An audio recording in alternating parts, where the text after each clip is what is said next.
오늘은 이해할 수 없는 일을 받아들인 사연, 이런 제목으로 함께 은혜 받기를 원합니다. 지난 주일에 가브리엘 천사가 하나님의 보내심을 받아 마리아에게 찾아와서 전해준 말씀을 나눴습니다. 그것은 한 남자와 약혼한 처녀인 마리아에게 그 약혼자의 아이가 아닌 다른 아이를 임신하게 될 것이라는 말씀이었죠. 너무나 무서운 말이 아닐 수 없습니다. 당대에는 약혼기간에 아이를 가지면 죽임을 당할 수도 있습니다. 부정한 여인으로 취급받아서 대단히 목숨이 위험한 그런 일입니다. 하나님께 은혜를 받은 자여 평안할지어다 라고 인사하고 주신 말씀인데, 정말 하나님의 은혜를 받는다는 것이 이토록 무서운 일인가, 이런 생각을 해볼 수도 있습니다. 어찌하든지 큰 갈등의 산을 넘어서서 결국 마리아는 주의 계집종이오니 말씀대로 되게 이루어지다라고 천사가 전해준 하나님의 말씀을 받아들이기로 했죠. 그렇지만 문제는 여전히 남아있는 것입니다. 어떻게 해서 남편이 이것을 이해하고 받아들일 수 있는가 하는 것입니다. 잠깐 하나님 말씀을 믿는다고 끝나는 것이 아니고, 그 뒤에도 그 믿음을 지킨 일에 대해서, 하나님 말씀에 대해서 아멘한 일에 대해서 대가를 지불해야 되기 때문입니다. 때때로 우리 인생에 풍랑이 몰아닥치고 우리에게 감당할 수 없는 비바람이 치기도 합니다. 그런 문제들을 만났을 때 그것이 절망이 아니고 거기서 하나님을 바라보고 하나님의 인도를 받고 하나님의 보호를 받는 기회가 되는 것입니다. 문제를 만났다면 피하고 도망가면은 믿음이 자랄 수가 없어요. 하나님께서 이스라엘 백성들을 광야로 이끄신 것은 먹을 것도 없고 농사할 수도 없고 물도 없는 광야로 인도한 것은 괴롭히려는 것이 아닙니다. 인생은 다 그같이 인생을 살면서 광야 같은 과정을 겪는다는 것입니다. 사람이 어찌할 수 없는 광야를 겪지만은 그 속에 하나님이 함께 하시며 하나님의 공급하심이 있으며 하나님의 보호하심이 있으며 하나님의 인도하심이 있다는 것입니다. 우리가 믿음을 하나님의 말씀과 처음 주신 말씀과 결론만 딱 붙잡고 중간에 과정을 겪기 싫어한다면 믿음이 성장할 기회가 없습니다. 진정한 믿음을 발휘할 기회는 과정인 것입니다. 아픈 일, 고통스러운 일, 감당하기 어려운 일, 무어라 형언할 수 없는 잠 못 이루는 밤, 이런 시간들을 통해서 믿음이 성장하고 하나님의 사람으로 세워져 가는 시간이 되는 것입니다. 말씀대로 이루어지기를 바란다고 했지만 마리아의 앞날이 너무 걱정되지 않습니까? 남편이 있을 때 천사가 나타난 것도 아니고 부모가 계실 때 천사가 나타난 것도 아니고 혼자 그 짐을 져야 되는데 어찌 감당하려고 말씀대로 되게 이루어지리라 이렇게 고백했습니까? 마리아는 이 일에 대해서 남편을 어떻게 설득할 수 있을까요? 또 남편은 그 말을 정말 감당할 수 있는 사람일까요? 아내가 뭘 설명한다 해도 남편이 그걸 감당해 줘야 되는데 그럴 만한지 예산일이 아니지 않습니까? 그래서 오늘 말씀은 그 문제가 어떻게 해결되는지 그 과정, 정말 이해할 수 없는 사정을 가진 사람을 이해하고 받아들이게 되는 그 과정, 그 속에 하나님의 개입이 있고 하나님의 역사가 있고 하나님의 은총이 있는 이 사실을 우리가 말씀을 통해서 인도받아 가는 시간이 되기를 바랍니다. 그래서 첫 번째로는 요셉의 갈등에 대해서 알아차리게 되고, 얼마나 갈등이 심했겠습니까? 남편으로서 자기 아이가 아닌 아기를 약혼자가 가진 그 세월을 무슨 힘으로 감내낼 수 있는가. 두 번째로는 그것을 하나님의 말씀대로 우리가 받아들였다는 것을 알 수 있는데, 그 요셉의 나름대로 그렇게 할 수밖에 없는 숨은 사정이 있었을 텐데 무슨 사연이 있을까 하는 것입니다. 그리고 요셉의 순종과 그 결과는 어떻게 되는가 하는 순서대로 말씀에 인도받기 원합니다.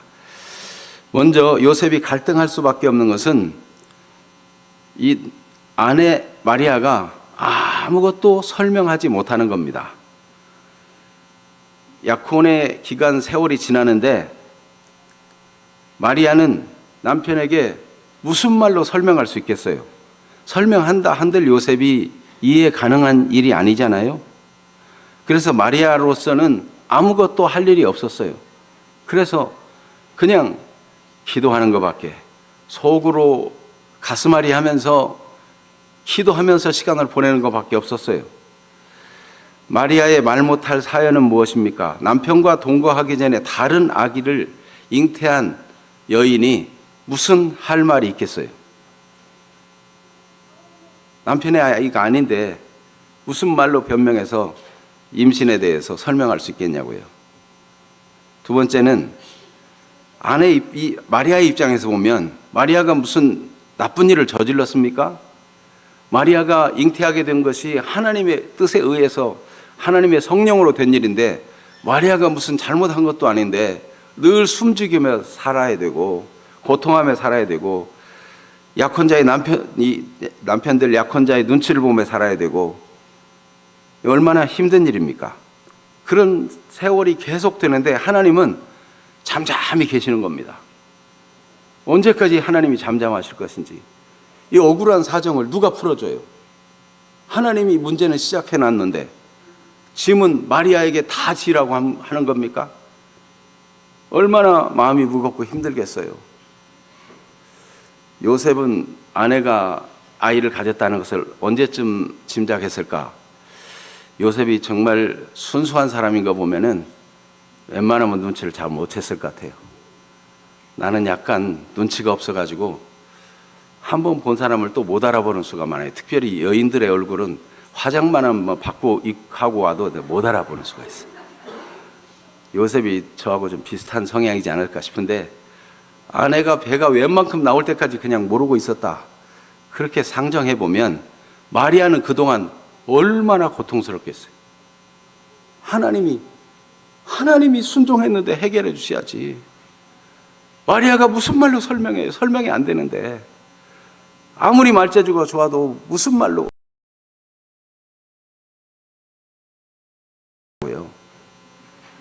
너무도 고통스럽고 힘겨운 밤, 눈물로 지새는 밤, 제대로 입맛이 있겠습니까? 고통스러운 시간들을 보내야 했습니다. 그런데 도대체 하나님은 하나님의 뜻을 이루기 위해서 일방적으로 사람을 선택하시고 은혜 주었다 하고 고생만 시키면 됩니까? 하나님이 이 마리아를 너무 학대하는 건 아닙니까? 아니 어찌 이렇단 말입니까? 그런데 베드로전서 2장 19절에서 21절 말씀을 보면 하나님께서 마리아에게 왜 이 같은 일을 혼자 감당하게 두고 잠잠히 계시는 걸까? 네. 베드로전서 2장 19절에서 21절 말씀을 같이 한번 읽어보겠습니다.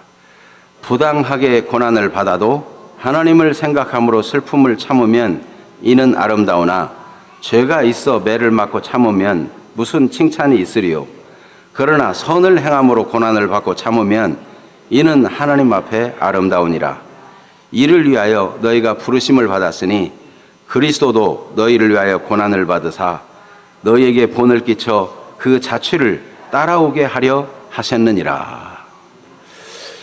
마리아가 임신하고 당하는 그 고통, 그 괴로움, 그 무거운 짐, 이것은 그리스도가 당할 억울함과 원통함과 그 고난에 비하면 비할 바가 못 되는 것입니다.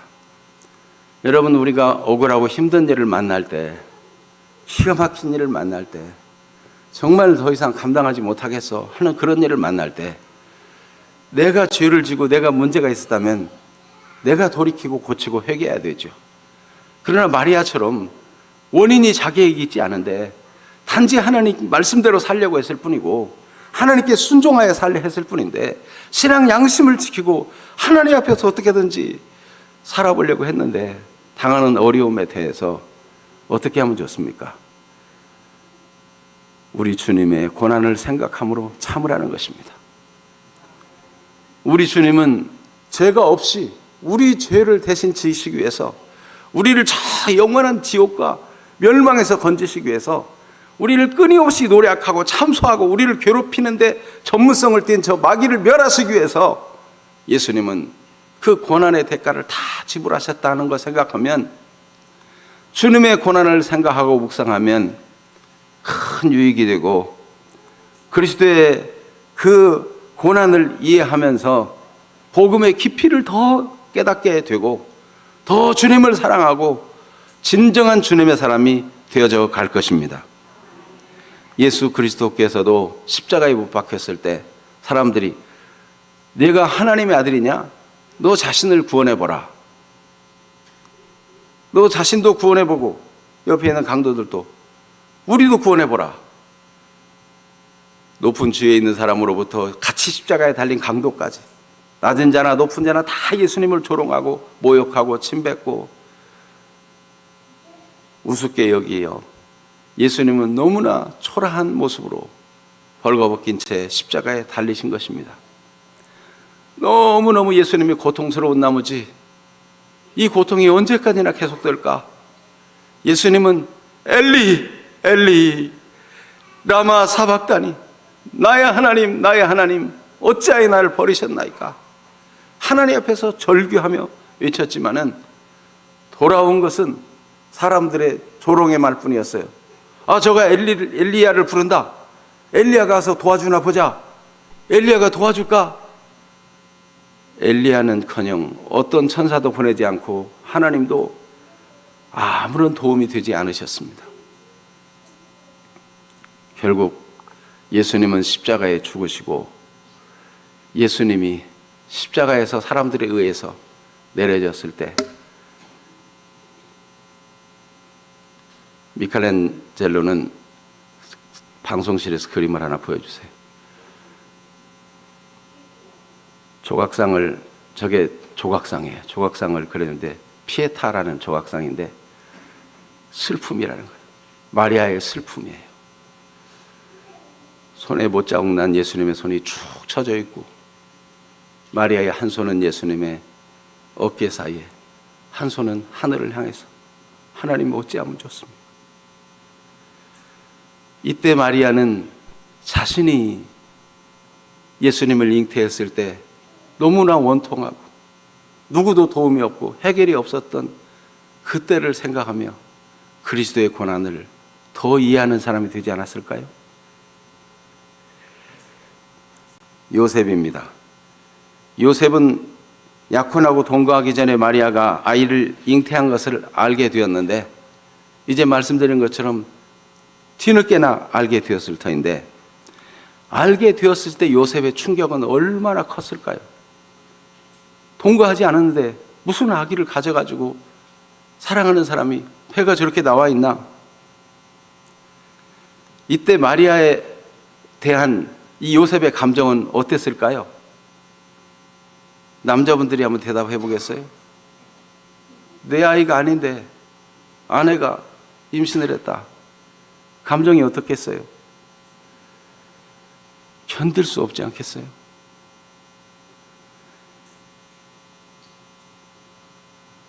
거기다가 아내는 아무 말이 없습니다. 그런데 이상한 것은 너무 죄송하고 쥐구멍이라도 찾을 듯한 표정이 아니고, 아니 처녀가 임신해도 할 말이 있다던가, 이 마리아는 얼굴이 태평합니다. 무슨 믿는 구석이 있기에 저럴 수가 있나? 요셉이 만약 이 마리아에 대해서 무슨 일을 하게 된다면 할 수 있는 일이라는 무엇이 있을까요? 저 여자가 이제 뻔뻔스러워지기까지 했나? 별의별 생각이 다 교차합니다. 정말 순수하고 좋은 여자였는데 어쩌다가 저렇게나 됐을까?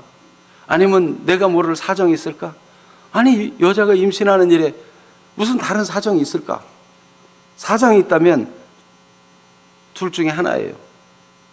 요 남녀가 짜고 못된 짓을 해가지고 애를 가졌든지, 아니면 성읍 밖에서 강간을 당해서 어쩔 수 없이 소리쳐도 도와줄 사람이 없어서 저렇게 남의 아이를 임신했든지.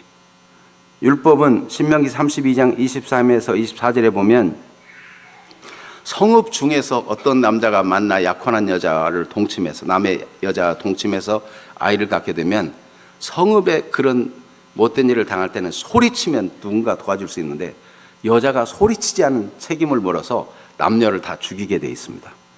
성읍 밖에서 그런 일을 당하면 처녀가 들에서 강간을 당했어도 소리쳐도 도와줄 자가 없으니 남자만 죽이고 처녀는 살리도록 그렇게 규정하고 있습니다. 그럼 둘 중에 하나가 아닐까, 이렇게 요셉이 생각할 때 무슨 일을 해야 되겠어요? 범인을 찾아내고 수색하고 그를 죽여야 되지 않겠어요? 여러분, 구약에는 피해 보복자가 있습니다. 누군가 자기 가족을 살인하면 가족이 피해 보복자가 돼서 원수를 갚도록 추격해 가서 그를 죽이는 것입니다. 그건 정당한 일이에요. 정당한 복수예요. 그런데 무슨 도끼질을 하다가 도끼날이 빠져가지고 옆에 있던 사람이 맞아 죽었다. 살인은 살인인데 고의가 아니에요. 그럴 때는 이 부지 중에 살인한 자가 도피성에 숨으면 살려주게 돼 있어요. 피해 보복자가 쫓아와도 도피성에서 제사장이 그를 보호해주고 해하지 못하게 합니다. 피해 보복자, 주로 일가 친척들, 형제들, 피해 보복자가 됩니다. 말하자면 기업 부를 자가 피해 보복자가 되는 거예요. 그러니까 약혼한 요셉이 피해 보복자가 되어서 보복을 하든지 무언가를 해야 돼요. 요셉은 어떻게 하기로 결정합니까? 오늘 19절 말씀을 읽어봅니다. 18절 19절 같이 읽어봅니다. 예수 그리스도의 나심은 이러하니라.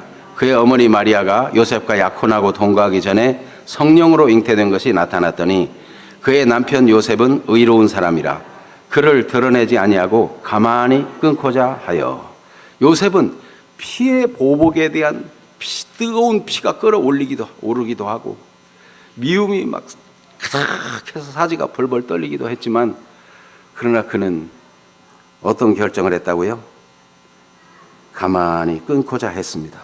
왜 그랬을까요? 그는 피해 보복자의 해야 될 일을 유기하는 사람인가요? 요셉은 피해 보복을 하는 대신 모든 판단은 하나님께 맡기고 심판해 주는 하나님이니 하나님께 맡기는 그런 마음의 결정을 합니다. 그래서 이 마리아와 가만히 단절하고 끊어야 되겠다. 내 아이도 아닌 아이를 임신했는데 어찌 같이 살 수 있겠는가? 끊어야 되겠다. 이렇게 결정을 한 것입니다. 자기가 판단하고 심판하는 대신 심판을 하나님께 맡기고, 그리고 드러내놓고 이 무슨 약혼 기간에 아이를 가지면 가장 먼저 돌을 들 사람이 이 요셉이에요. 요셉이 들어 당사자가 먼저 치면 동네 사람들이 같이 쳐서 이 약혼 기간에 임신한 여자를 죽이게 돼 있어요. 그게 법적으로 당연해요.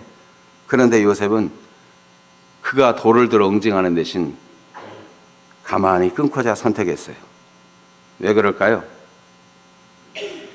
그것은 자기는 이해할 수 없지만, 자기는 아무리 머리를 생각하고 또 생각하고 밤잠을 못 자고 생각해도 해답이 없지만, 그러나 그 약혼녀를 사랑하고 끝까지 사랑하기로 결정한 것입니다. 나하고는 같이 못 살지만 그래도 죽이지는 말자. 그 마음은 사랑의 마음입니다. 요한복음 8장 7절에 보면 예수님께서 간음 현장에 잡힌 여인을 데리고 와서 예수님께 이 사람을 어떻게 할 것인지 사람들이 막 묻기를 맞이 안 했어요. 그럴 때 예수님은 죄 없는 자가 먼저 돌을 들어 치라. 여러분, 죄 짓는 현장을 목격한 처음 사람이 돌 들어 먼저 치게 돼 있는데, 예수님은 너희 중에 죄 없는 자가 먼저 돌을 들어 치라고 말씀했어요. 사람마다 돌멩이 한번 쳐다보고 자기 자신 살펴보니 죄 없는 사람이 있을까요? 다 돌을 내려놓고 갔습니다. 여러분, 마리아를 생각할 때 너무 분노가 끓어오를 수 있지만, 어찌 그럴 수 있을까? 배신감이 클 수 있겠지만, 요셉인들 자신은 죄가 없습니까? 하나님 앞에, 우리 모든 인생에 하나님 앞에 죄 없는 자가 어디 있습니까?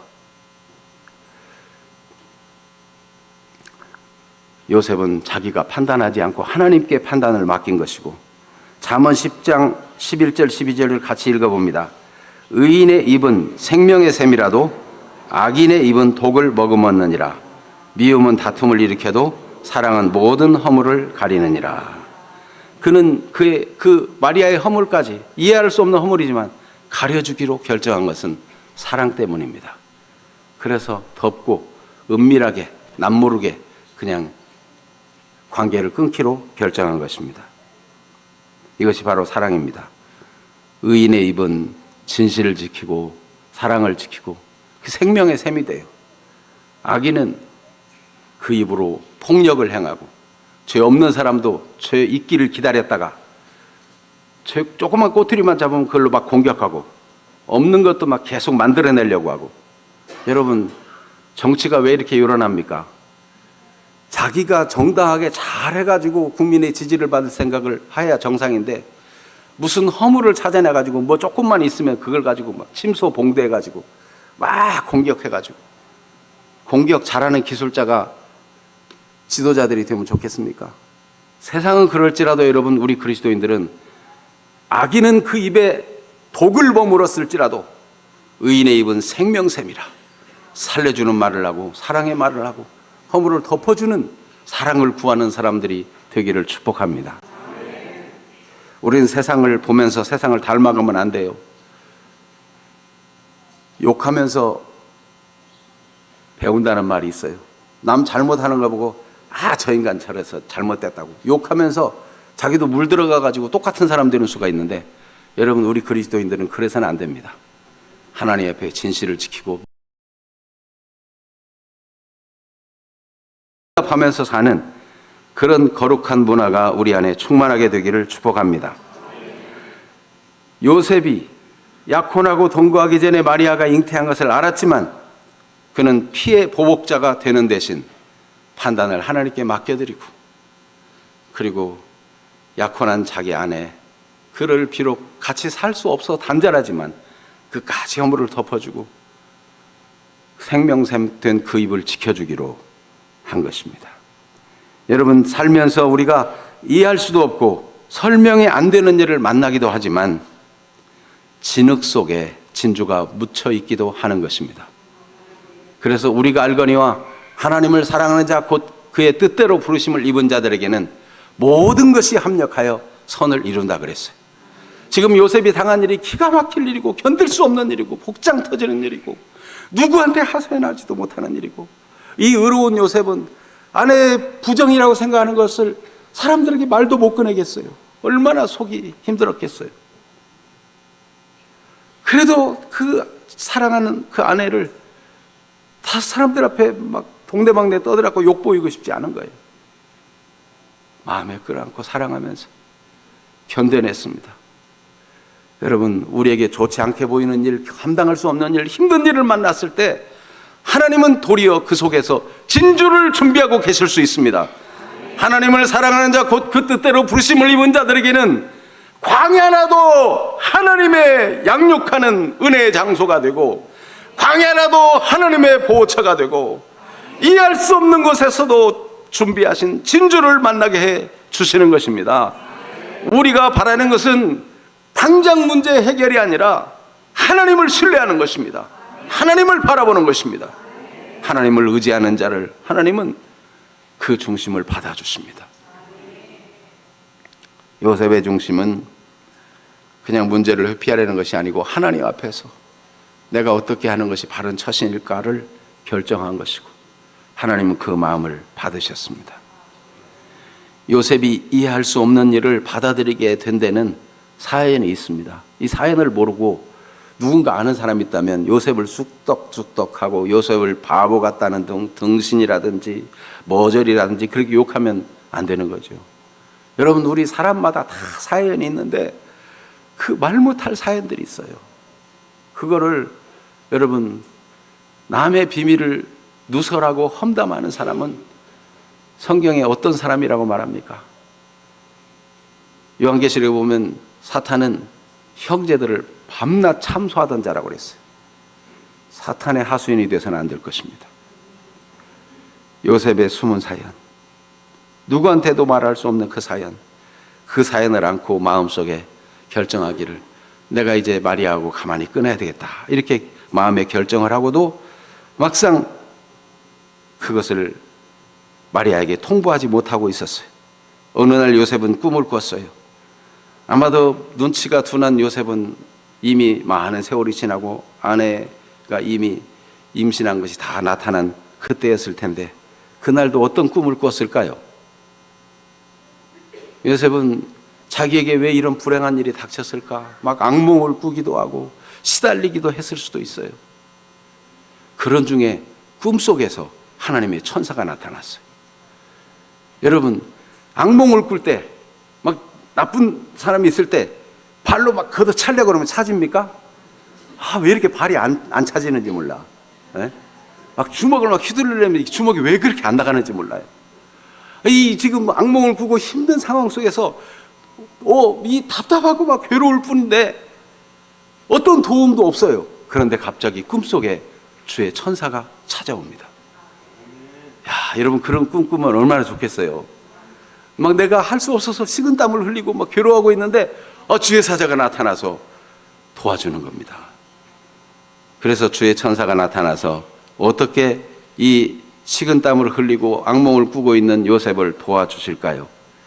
20절, 그가 아무리 생각해도 해결할 수 없는 문제에 대해서 하나님의 천사가 나타나서 꿈속에 들어와 가지고 이 비밀을 알게 해줍니다.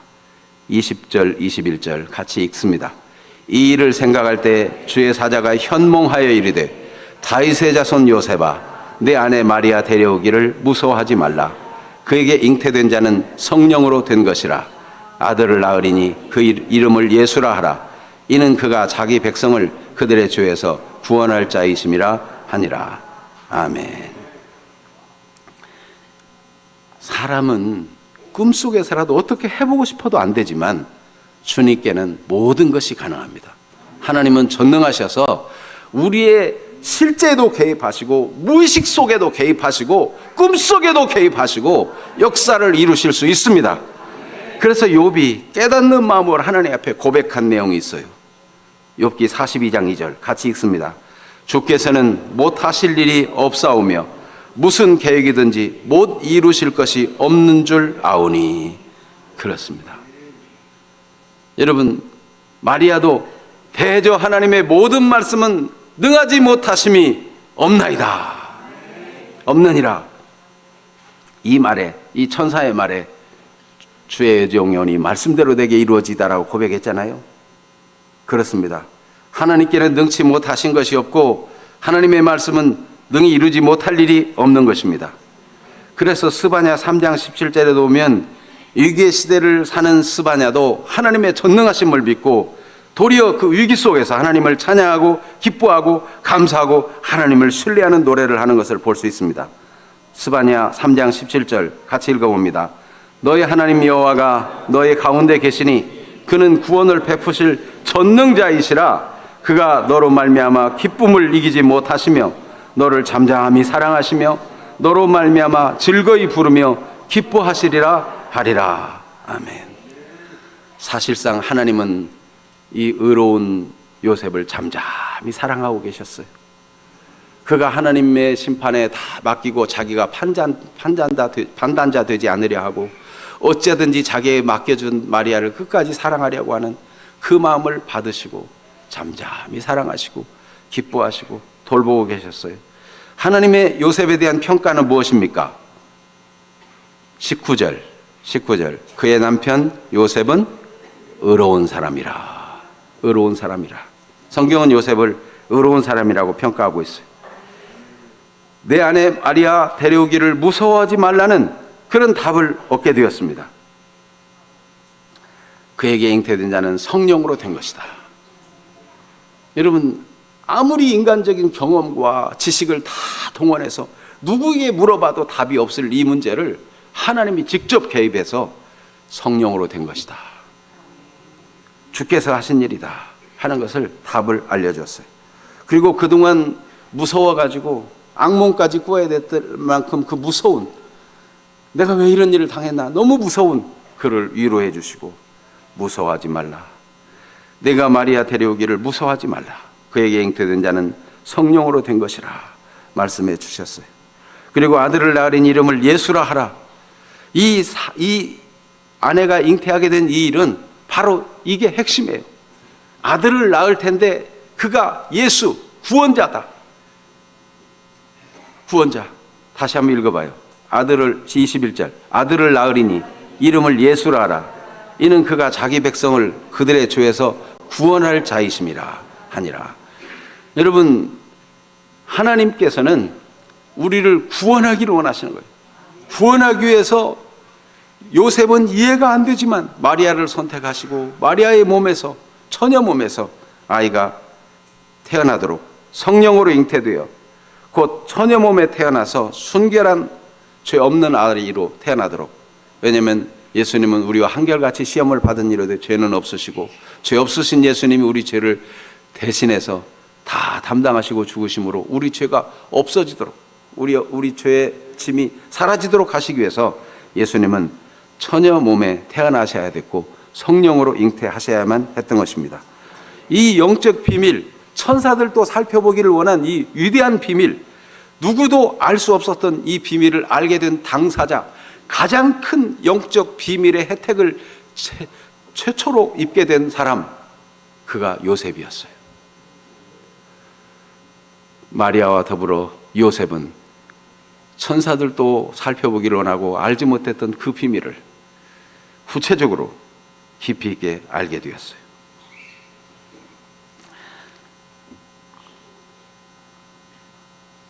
천사는 부분적으로 알 뿐이지, 우리가 구원을 받고 하나님의 은택을 얻고 하나님의 자녀의 특권을 얻고 하나님의 보호와 은총을 얻고 나중에 영원한 세상에서까지 어떤 복을 그리스도를 통해서 받게 되는지 이거를 다 알 수 없었는데, 히브리서입니까? 그러면 천사들도 살펴보기를 원하는 거라는 걸 했는데, 그렇게 놀라운 비밀을 이 요셉이 알게 된 것은 진흙 속에서 진주를 발견한 것보다 더 큰 복을 얻은 것입니다. 잠언 18장 13절에 사연을 듣기 전에 대답하는 자는 미련하여 욕을 당하느니라. 지금 이 문제가 어떻게 되는지 요셉으로서는 사연을 알 수 없었지만은, 사연도 알지 못하는데 급하게 말을 내고 함부로 마리아를 정죄하거나 그가 피해 보복자가 되겠다고 나섰으면은 이게 얼마나 무서운 일이 되겠어요. 이게 얼마나 그르쳐지겠어요.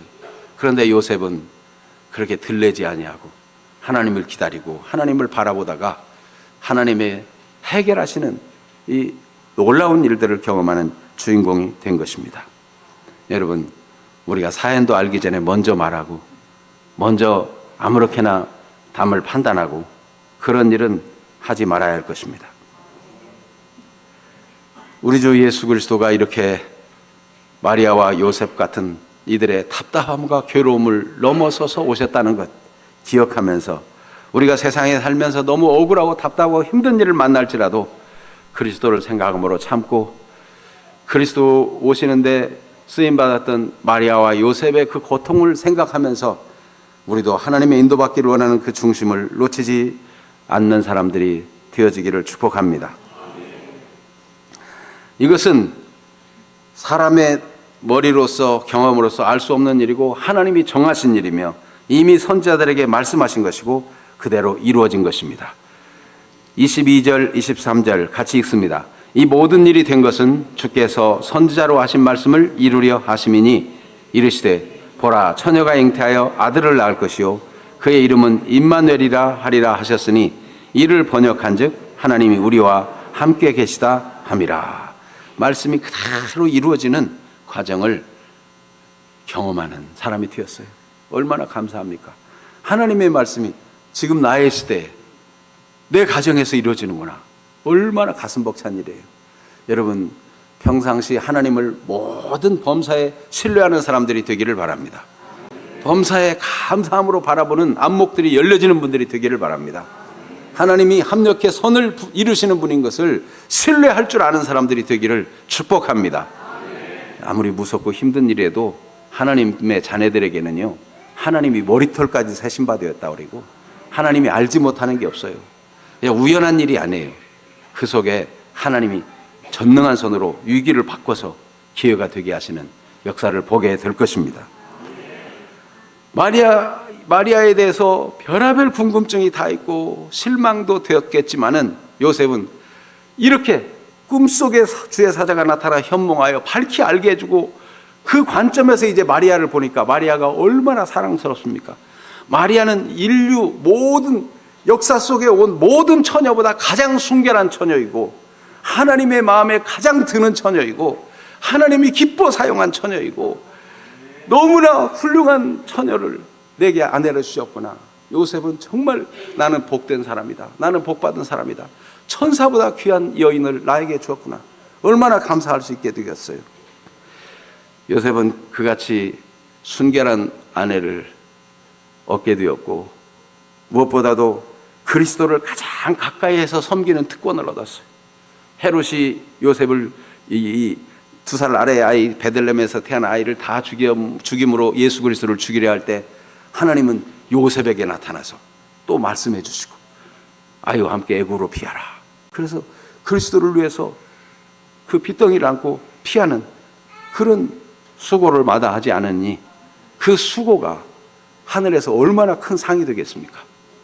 여러분, 쉽게 보복하고 쉽게 판단하고 함부로 말했더라면 이 특권과 복을 어떻게 누릴 수 있겠어요? 여러분, 삶을 살면서 어려운 일을 당할 때 쉽게 남을 판단하고 정죄하지 말고 주님을 바라볼 수 있기를 바랍니다. 주님을 의지하고 주님이 하시는 일을 묵묵히 바라볼 수 있는 그런 사람, 하나님이 점점 더 귀하게 쓰시는 것입니다. 요셉은 꿈에서 깨어나자마자 즉시로 순종합니다. 24절 25절 읽습니다. 요셉이 잠에서 깨어 일어나 주의 사자의 분부대로 행하여 그의 아내를 데려왔으나 아들을 낳기까지 동침하지 아니하더니 나음의 이름을 예수라 하니라. 말씀 그대로 데려오는 것만 한 게 아니에요. 여러분, 말씀을 순종할 때 온전한 순종을 늘 추구하는 사람들이 되기를 바랍니다. 데려오긴 데려왔는데 그래도 그렇지 나는 뭐야 이러고 미워하고 그러면 안 되잖아요. 데려와서 사랑하고 귀히 여기고 분부대로 아내를 데려왔으나 그를 존중해서 아기를 낳기까지 동침하지 아니하고 그리고 이름을 예수라 한 대로 이름도 예수라 짓고 온전한 순종을 했어요. 온전한 순종. 여러분, 하나님 말씀은 온전히 순종하는 것입니다.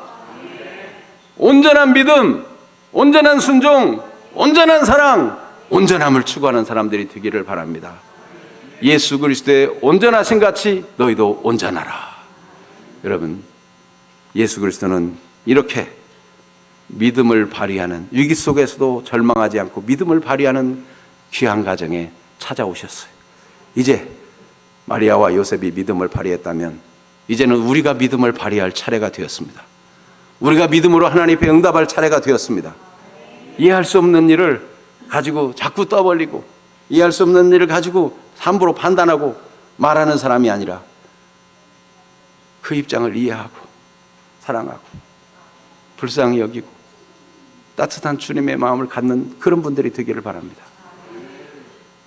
어떤 분이 친구와 함께 공항에 비행기를 타러 약속 시간에 대해서 급히 택시를 잡았어요. 친구들은 탔는데 마지막으로 막 타려던 친구가 뛰어오다가 그만 과일을 밟고 있는 아주머니의 과일을 그냥 건드려가지고 넘어뜨렸어요. 과일이 막 산산이 흩어졌습니다. 그래서 공항 시간 늦을 수 있으니까 먼저 가라고 보내고 이 친구는 과일을 주섬주섬 다 담아가지고 놓아드리면서 죄송합니다. 제가 이 과일을 다 사겠습니다. 그리고 돈을 지불했어요. 알고 보니까 이 사람은 맹인이었어요. 맹인이 대답하기를 예수님이십니까? 그러는 거예요. 아니 무슨 말씀이세요? 지금 내 과일이 내 농장에 칠 때 예수님 도와주세요 하고 제가 기도했거든요. 여러분, 맹인은 그래도 뭐라도 하나 팔아보려고 그 택시 잡는 가까이 와서 그거를 장사하고 있었는데, 맹인된 그 사정도 모르고 그냥 무슨 여자가 이런 데 와서 장사를 하고 막 걷어차고 하고 또 잘못 없다고 가버렸으면 어떻게 되겠어요? 그런데 다 거기 와서 장사하는 사람은 그 나름대로의 사정이 있었던 거 아니에요? 여러분, 사람마다 다 사정이 있습니다.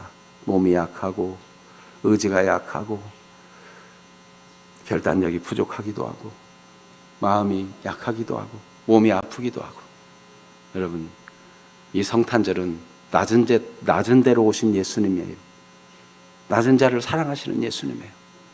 이번에 여러분들이 이렇게 어려운 분들을 위해서 해피박스 돕는 일에 많이들 참여해 주셔서 감사해요. 그 마음을 평상시에도 모든 일에 적용해서 아프고 힘든 사람을 그 입장에서 이해해 주고, 요셉처럼 내가 사정이 왜 그런지 모르지만 인간적으로 생각하면 분통이 터지지만 그러나 사랑하고 이해할 수 없지만 내가 판단하지 아니하고 가장 하나님 앞에서 바른 방법으로 행하고자 하는 그 추구를 가질 때 하나님은 요셉이 생각할 수 없는 비밀을 알게 해주시고 요셉이 실수하지 아니하고 오히려 하나님 앞에 더 귀중히 쓰임받는 사람이 되게 하셨어요.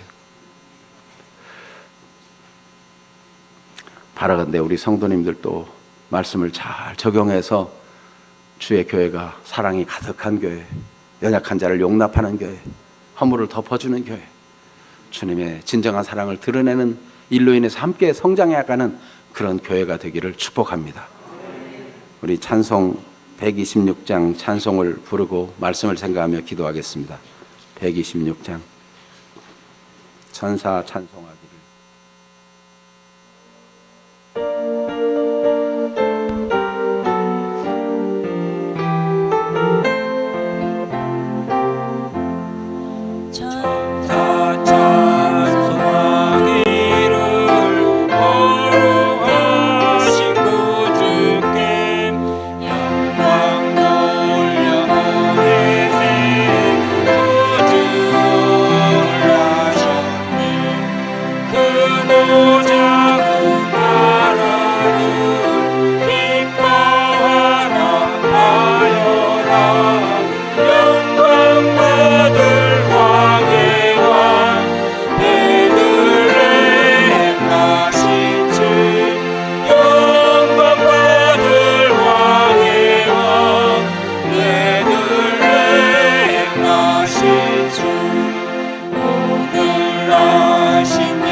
영을 붙잡아 주시옵소서.